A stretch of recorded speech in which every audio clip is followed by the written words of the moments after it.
कहानी एक तनावपूर्ण स्थिति के साथ खुलती है। मीरा मोहन को याद दिलाती है, जो संभवतः राधिका के बारे में बातचीत में शामिल है, कि वह शादीशुदा है और उसका एक बच्चा है, और महत्वपूर्ण बात यह है कि वह उनकी पड़ोसी है। यह सीधा सा दिखने वाला रिमाइंडर मोहन और राधिका के बीच संभावित गलतफहमी या आकर्षण की ओर इशारा करता है। अचानक कहानी एक नाटकीय मोड़ ले लेती है।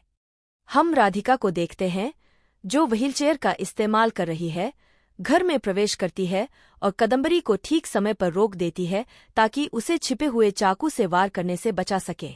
यह एक जटिल बैकस्टोरी को उजागर करता है। इससे पहले राधिका की केतकी के साथ बातचीत हुई थी, जहां उसने अपनी स्थिति के बारे में निराशा व्यक्त की थी। 7 सालों से व्हीलचेयर तक सीमित उसकी विकलांगता के पीछे का सच छिपा रहता है। केतकी अपनी मां के गूढ़ शब्दों से निराश होकर सवाल करती है कि क्या यह किसी तरह की सजा है। हालांकि राधिका असहाय होने से बहुत दूर है।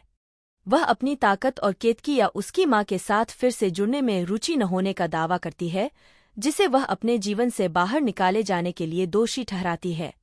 यह कटुता उसके कठोर शब्दों और जिस तरह से वह अपनी व्हीलचेयर चलाती है, कदम्बरी को अवाक और फंसा हुआ सा छोड़ देती है। कदम्बरी मदद के लिए गुहार लगाती है, एक भयानक मौत से डरती है। खतरे को देखते हुए केतकी आखिरकार अपनी बहसपूर्ण स्थिति से बाहर निकल आती है। हालांकि ठीक उसी तरह जैसे तबाही आसन लगती है, व्हीलचेयर अचानक रुक जाती है। तनाव दूर हो जाता है, इसकी जगह एक अजीब मोड़ ले लेता है। राधिका इस अवसर का उपयोग एक गुप्त संदेश देने के लिए करती है। वह कहती है कि केतकी माफी मांगने के बावजूद ध्यान न देने के लिए अभी भी बड़ी तस्वीर को याद कर रही है। वह बताती है कि सच हमेशा वही नहीं होता जो दिखता है। कदम्बरी देवी को निर्देशित राधिका का विदाई प्रश्न हवा में भारी है। क्या यही सच है?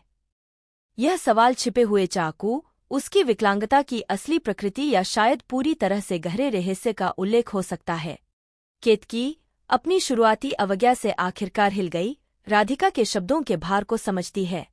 वह मानती है कि चीजें बदल गई हैं। राधिका अब वह नहीं रही जो निष्क्रिय रूप से उनके कटाक्ष स्वीकार करती थी।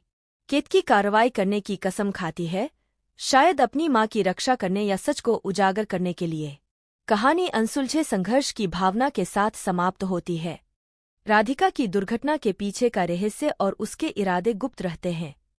मोहन का राधिका के साथ संभावित जुड़ाव साजिश की एक और परत जोड़ता है। हमें सोचने पर मजबूर कर दिया जाता है कि आगे क्या होगा और ये पात्र कैसे गुप्त बातों और अनकहे इच्छाओं के जटिल जाल को पार करेंगे।